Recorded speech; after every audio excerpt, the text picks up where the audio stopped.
এবং আমরা যেদিন তাকে ধরে নিয়ে আসলাম তাকে, সেদিনও কয়েকজন সাংবাদিক রিং দিল, ভাই সামনে ঈদ, ওই দেখা করছেন না তো। এখানে নিচতলায় একটা অন্ধকার রুম, যে জায়গায় আসলে মানে একটা মানুষ নর্মালি সময় গেলেই আসলে ভয় পাওয়ার মতন, ওইটা তার একটা মিনি থানা। 999-এ ফোন না দিত, মানে আসলে না খবর নিত, তাহলে আসলে আমি না মানে আমাকে মাইরা ফেলানোর সম্ভাবনা বেশি ছিল। থানা ছাড়াও পুলিশের রয়েছে ছোট থানা, মিনি থানা যেটাকে বলা হয়, যেখানে রয়েছে টর্চার সেলও। হ্যাঁ দর্শক, একজন ব্যবসায়ীকে ধরে সেখানে 6 দিন যাবৎ বন্দি করে রেখে শেষ পর্যন্ত 15 লক্ষ টাকা দাবি করেছেন মুক্তিপণ আদায়ের জন্য। যদি 15 লক্ষ টাকা দেয় তাকে, তাহলে মুক্তি দেওয়া হবে। এমন ঘটনাই ঘটিয়েছে থানার কিছু অসাধু পুলিশ কর্মকর্তাগণ। দর্শক, আপনাদেরকে দেখাবো বিস্তারিত সে বিষয়ে কি বলছেন এসপি হারুন। সে ভিডিওটি থাকছে, ধৈর্য সহকারে সম্পূর্ণ ভিডিওটি দেখুন। পুলিশের প্রতি মানুষের আস্থা কোথায় গিয়ে দাঁড়িয়েছে, বিস্তারিত দেখুন এই ভিডিওতে। ভয়াবহ এক অভিযোগ পাওয়া গেল রাজধানীর পল্লবী থানা পুলিশের কয়েক সদস্যের বিরুদ্ধে। কমান্ডো স্টাইলে বাসা থেকে ধরে নিয়ে যান এক ব্যবসায়ীকে। তার অভিযোগ, স্থানীয় একটি কমিউনিটি সেন্টারে আটকে রেখে নির্যাতন করে আদায় করা হয়েছে মুক্তিপণ। কমিউনিটি সেন্টারটি টর্চার সেল বা মিনি থানা নামে পরিচিত স্থানীয়দের কাছে। জসিমউদ্দিনের ক্যামেরায় কাজী ফয়সালের রিপোর্ট।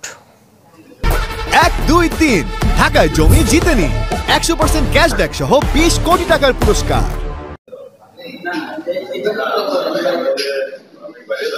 7 এপ্রিল দুপুর 2টা 7 মিনিট, রাজধানীর পল্লবীর 6 নম্বর সেকশন সি ব্লকের 14 নম্বর সড়কের 257/258 ভবন। পুলিশ সদস্য পরিচয়ে সাদা পোশাকে প্রবেশ করেন বেশ কয়েকজন। এর প্রায় 10 মিনিট পর ভবনটির 6 তলার ভাড়াটিয়া আব্দুর রহিম নামের এক ইলেকট্রনিক্স ব্যবসায়ীকে সঙ্গে নিয়ে যান ওয়াকিটকি ও অস্ত্র সঙ্গে রাখা ওই ব্যক্তিরা। সবশেষে কয়েকটি মোটরসাইকেল যুগে ব্যবসায়ী আব্দুর রহিমকে নিয়ে ঘটনাস্থল ত্যাগ করেন তারা। ভুক্তভোগী ব্যবসায়ী আব্দুর রহিমের বর্ণনায় জানা যায় ঘটনার ভয়াবহতা।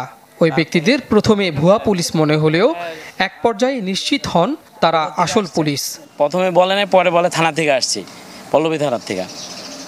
পরে দিয়া বললো যে তোর বাসায় স্বর্ণগয়না আছে না। তিনি জানান, মিরপুর 11 নম্বর এলাকার মেরিমেন্ট কমিউনিটি সেন্টারে অন্ধকার কক্ষে আটকে রেখে চালানো হয় অমানবিক নির্যাতন, চাওয়া হয় মুক্তিপণ। ওইখানে নিচতলায় একটা অন্ধকার রুম, যে জায়গায় আসলে মানে একটা মানুষ নর্মালি সময় গেলেই আসলে ভয় পাওয়ার মতন, ওইটা তার একটা মিনি থানা। মানে মিনি থানা বলতে কি, তার একটা টর্চার সেল। ওরে কি এরকম করে, আমি থাকাকালীনই ওদিনেই আরও প্রায় 2টা তারা এরকম কাজ করতেছিল। 15 লাখ টাকায় দিতে হইব। পরে আমি কইছি, ভাই আমি টাকা কইতে পাবো এত টাকা। এই ঘটনায় পুলিশ সদর দপ্তরে লিখিত অভিযোগ দিয়েছেন আব্দুর রহিম।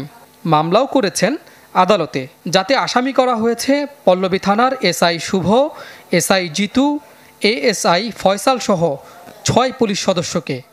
এখন মারধর করে, এখন মারধর করার হ্যাঁ কি করে না করে, এটা তো আমরা এখানে ওই আমরা ডিউটি। ওনারা যদি ভিতরে ঢুকে আপনাদেরকে ঢুকে দেয় না, পুলিশ যদি ভিতরে ঢুকে আসামি নিয়ে, আপনাদের কি ঢুকা নিষেধ আছে? না, আমরা ঢুকা নিষেধ, আমরা আড়া চলা করি, আমরা তো ওই একজনের খেয়াল করি না। মেরিমেন্ট কমিউনিটি সেন্টারে পুলিশের টর্চার সেল, এমন অভিযোগ যাচাইয়ে গেলে মেলে সত্যতাও, তবে তা গোপন ক্যামেরায়। পরে লাস্ট 50,000 টাকায় সমাধান হইলো, যে আচ্ছা 50,000 টাকা দিয়া ছুটে যাম। পরে আমি জানতে পারি 999-এ ফোন না দিত, মানে আসলে না খবর নিত, তাহলে আসলে আমি না মানে আমাকে মাইরা ফেলানোর সম্ভাবনা বেশি ছিল। পরে আমি 22 তারিখে গিয়া আদালতের হয়েছি, মানে দ্বারস্থ হয়েছি। অভিযোগের বিষয়ে জানতে পল্লবী থানায় গেলে অভিযুক্ত পুলিশ সদস্যদের বিষয়ে কিছু জানাতে পারেনি কেউ। এখন তো পাবেন না। পুলিশের ঊর্ধ্বতন কর্তা বলছেন, টর্চার সেল বা মিনি থানা নামে পুলিশের নেই কোনো কার্যক্রম। পুলিশের কোনো টর্চার সেল নাই, এটা অ্যাবসলিউটলি থাকার কোনো সুযোগ নাই। এই ধরনের তথ্যের যদি সত্যতা আমরা পেয়ে থাকি যে থানার বাইরে কোথাও কাউকে আটকে রাখা হয়, কারা আটকে রাখে তাকে আমরা নির্ধারণ করব আমাদের নিজস্ব হইতে, আমাদের গোয়েন্দা সংস্থার মাধ্যমে, এবং তাকে অবশ্যই জবাবদিহিতার আওতায় আমরা আনব। পল্লবী থানা পুলিশের নির্যাতনের ঘটনায় করা মামলার প্রেক্ষিতে বিচার বিভাগীয় তদন্তের নির্দেশ দিয়েছেন ঢাকার সিএমএম আদালত। কাজী ফয়সাল, দর্শক, এতক্ষণ পর্যন্ত আপনারা শুনলেন একজন ক্ষুদ্র ব্যবসায়ী যাকে কিনা বাড়ি থেকে পুলিশের পোশাক না পরে সাদা পোশাকে এসে বের করে নিয়ে যাওয়া হয় মিনি টর্চার সেল কিংবা মিনি থানায়, যেখানে অনেক রকমের নির্যাতনেরও সাক্ষী তিনি দিয়ে গেলেন। এবার আপনাদেরকে দেখাবো কি বলছেন এসপি হারুন। এবং আমরা যেদিন তাকে ধরে নিয়ে আসলাম তাকে, সেদিনও কয়েকজন সাংবাদিক রিং দিল, ভাই সামনে ঈদ, ওই দেখা করছেন না তো। তাই সে যে অ্যারেস্ট সে জানে না, কিছু সাংবাদিক জানার পরও কিন্তু নিউজটা করে নাই। যে কাজটার নিয়ন্ত্রক থাকার কথা বোর্ডের চেয়ারম্যান বা পরীক্ষা নিয়ন্ত্রক, ওনারা এই নিয়ন্ত্রকটা হাতে না রেখে এটা নিয়ন্ত্রকের কাজটা দিয়ে দিলেন সিস্টেম অ্যানালিস্টকে।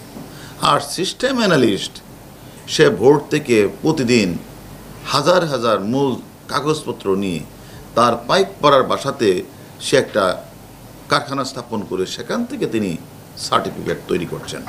সেই সার্টিফিকেটগুলি উনি আনার সাথে সাথে সেগুলি বোর্ডের ওয়েবসাইটে আপলোড করে দিচ্ছে। অর্থাৎ আপনি সার্টিফিকেটটা নিয়ে কোথাও ভর্তি হলে, বিদেশে গেলে সেখানে যখন সার্চ করবে তখন তো দেখবে যে বাংলাদেশ সরকারি শিক্ষা বোর্ডের ওয়েবসাইটে এটা আপলোড করা আছে, এবং এই রেজিস্টার নম্বরগুলিগুলো সার্চ করলেই বোঝা যাবে যে সঠিক। তাহলে তারা একদিকে তারা বিভিন্ন ধরনের তাদের যে অপারেটররা, তারা যে অ্যানালিস্টরা, তারা একদিকে এগুলি আপলোড করছে, এবং যে বিষয়গুলি যে শিক্ষা বোর্ডের চেয়ারম্যানের অথবা পরীক্ষা নিয়ন্ত্রণের হাতে থাকার কথা, তার দায়িত্বটা দিয়ে দিলেন সিস্টেম অ্যানালিস্টের কাছে।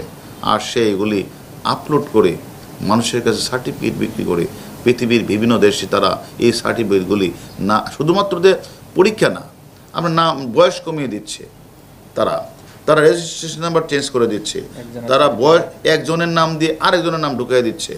তারা এই কাজগুলি করে আমি তো মনে করি আমাদের শিক্ষা ব্যবস্থাকে তারা অত্যন্ত ঝুঁকির মধ্যে ফেলে দিয়েছে। এবং আমরা বাংলাদেশ কারিগরি শিক্ষা বোর্ডের কিছু দুর্নীতিপরায়ণ সিবিএর দালাল, কর্মকর্তা কর্মচারী, কম্পিউটার পরিদর্শক, দীর্ঘদিন ধরে তারা এর রেজাল্ট পরিবর্তন, নাম ঠিকানা পরিবর্তন, বয়স পরিবর্তনের কাজটা তারা করে আসছে। এবং সবচেয়ে আশ্চর্য বিষয় হচ্ছে এই অ্যানালিস্টের বিরুদ্ধে যখন কিছু কিছু সাংবাদিক তারা তার তথ্য পেয়ে তার নিউজ করবে বলে তারপরে ম্যানেজ হয়ে যায়, আর নিউজ করে না। এবং আমরা যেদিন তাকে ধরে নিয়ে আসলাম তাকে, সেদিনও কয়েকজন সাংবাদিক রিং দিল, ভাই সামনে ঈদ, ওই দেখা করছেন না তো। তাই সে যে অ্যারেস্ট সে জানে না। দর্শক, আপনাদের মতামত অবশ্যই জানাবেন কমেন্টস বক্সে। এরকম নিত্য নতুন ভিডিও পেতে অবশ্যই চ্যানেলটিকে সাবস্ক্রাইব করে পাশে রাখা বেল আইকনটি ক্লিক করে দিবেন, তাহলে প্রত্যেক মুহূর্তের আপডেট নিউজগুলো পৌঁছে যাবে আপনাদের কাছে।